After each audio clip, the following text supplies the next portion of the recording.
Do you guys believe in karma? Because I think I do now. Last review I talked about how Mega Man Zero was a hard game, but I'd gotten really good at it. That was my hubris, and as of recording this one, my hubris has become full ripe. I promise to be humble.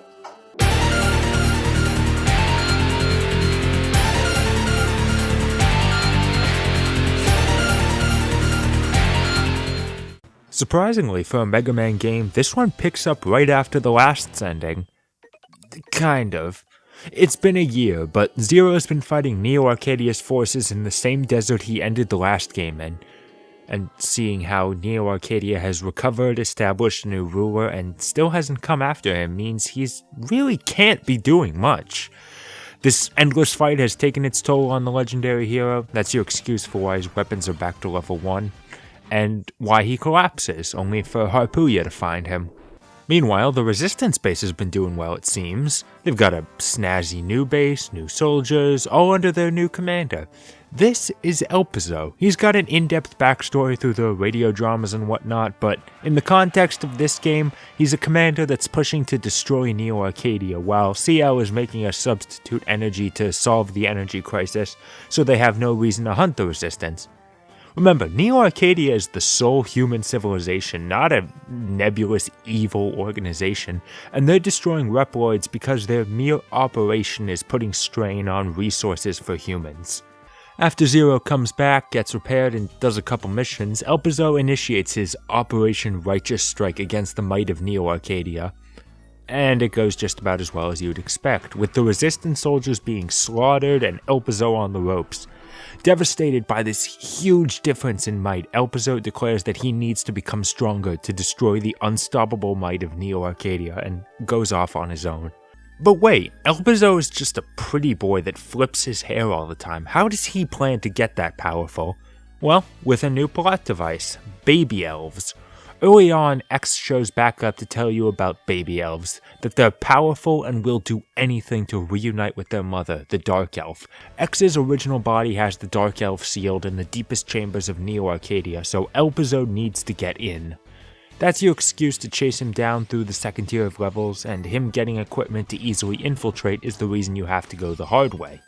Once you get to the Neo Arcadia stages, Elpizo really starts to show his power, which does wonders in driving home how powerful the Elves are. The Guardians that wasted Elpizo and his team without a second thought are now being forced around with the same effort, making them do his bidding and transforming them into new forms that I honestly don't like. While Zero is busy fighting everyone, Elpizo makes it into X's chamber and destroys the body while Zero is helpless to watch. The full power of the Baby Elves and the Dark Elf transforms him into a more powerful form that still isn't enough to best Zero. So he goes all out with a series standard one-winged angel form. I love that. Doesn't do him any good in fighting. On his deathbed, Elpizo thanks Zero for stopping him as the Dark Elf converts him into a Cyber Elf. Now, why would a being of incredible destructive power give Elpizo an afterlife? Because, as X explains, she was initially benevolent until someone altered her program. And sure enough, after the credits, a mysterious voice beckons to someone called Omega. While it's still not at all complex, I really enjoyed the story in this game. The first game had the issue of basically nothing happening, and while there's still large chunks of the game I could easily skim over in the synopsis, there's a lot more going on this time. I really appreciate the extra dialogue the Guardians get, especially Harpuya's that show he's a reasonable, honorable Reploid, not really a bad guy. With the context of the next game, I think there's a real point to be made in CL and Elpizo's argument about the right way to deal with Neo Arcadia. And while he's still the most forgettable of Zero's villains, I really felt like Elpizo had some good presence that elevates him above any Wily or Sigma. Thankfully, story wasn't the only improvement made over the original. Presentation has been given a boost, that's plenty clear just from seeing the dialogue portraits. The levels are more colorful and overall look less like they're trying to be realistic, though it's still got that shading that looks bad upscaled. The soundtrack is fantastic this time around, not that it tries new musical styles or updates the instruments in any noticeable way, it's just damn good compositions. I mentioned already that the weapon leveling system is back. That should have been enough to earn some eye rolls. But if you also remember, I never complained about its presence, just the grinding required to get it to a good level in the first game.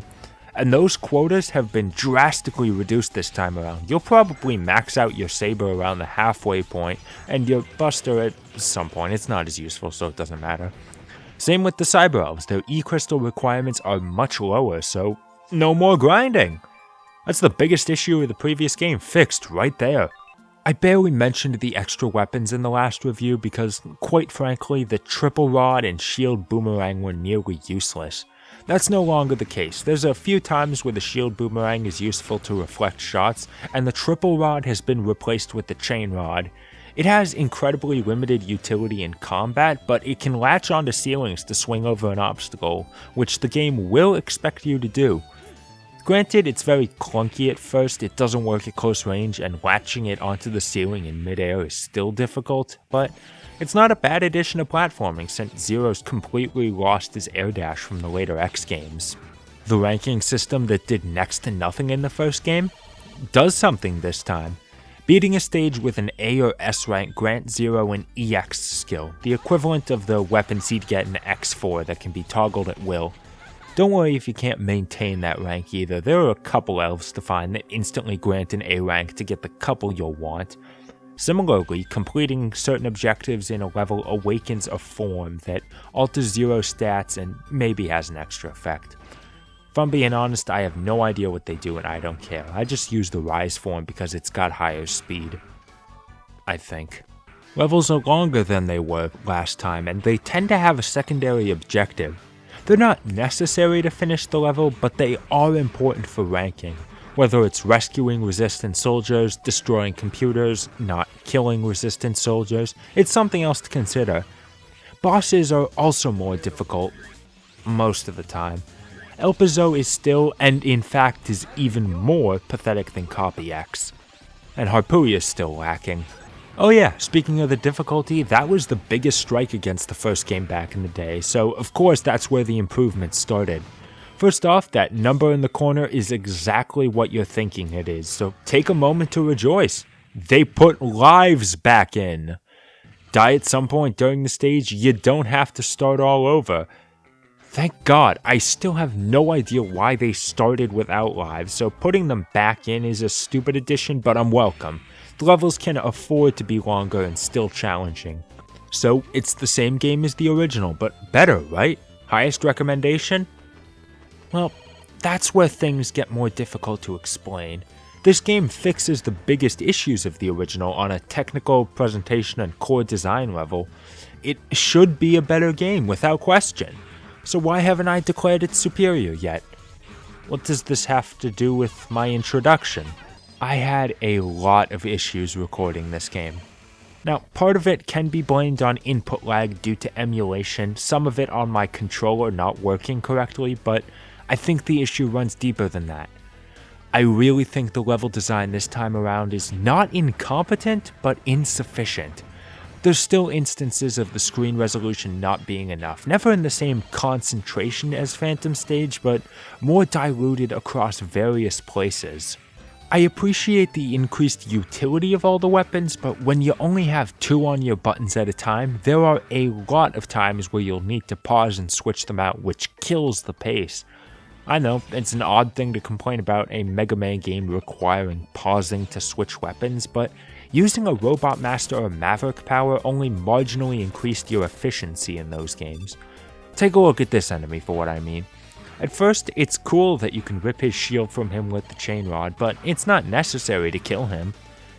Until they use them all over the game, in places they can't be simply ignored, and there's no quick way to get rid of them. They're this game's equivalent of awful enemy after the rolling spike wheels from the first game. Oh, they come back too. Damn it! In my opinion, nothing better demonstrates my problems than this mid-stage. It starts with enough instant death to rival Dimps as Zero jumps across enemy ships which lazily shoot at him and also sometimes have enemies on top to shoot at him too. Safely clearing the shards is a pain. Then it's a mini-boss that you can't easily hit up close because his missiles explode even if you destroy them, but you need to be up close when he flies away to dodge the bombs. Then there's these laser gates that need to be disabled and crossed in a very strict time limit. Those shield guys are here to slow you down. They respawn as soon as they leave the screen, and the triggers for the gates need to be on screen to be hit.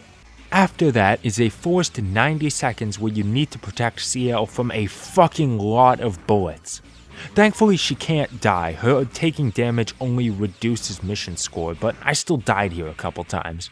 It's followed by an easy section with plenty of opportunity to refill health sub-tanks and get E-crystals, but then it's all closed off with a pain-in-the-ass boss fight that has long-lasting attacks and a tendency to hide off screen. In fact, it's a few bosses that do that. That's why the arenas in the first game were generally closed off. This stage is without a doubt the worst example of design in this game, but it's not all localized here. Plenty of times where hazards are hidden by the scrolling, fucking annoying destroying walls in this stage, a rising lava sequence that gave me a heart attack, some truly crazy chain rod shit, and occasional bad enemy placement. It just makes a lot of parts of this game annoying to play.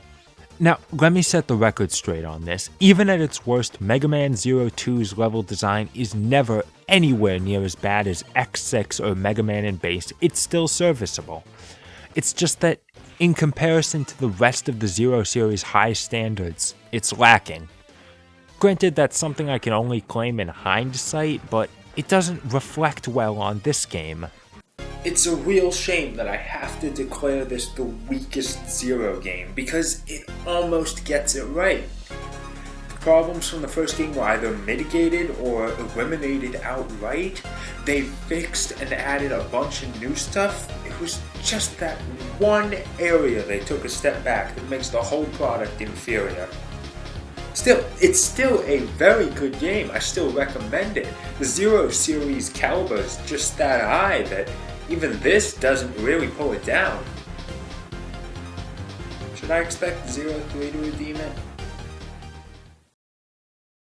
Change the world? Sounds like Maverick talk to me.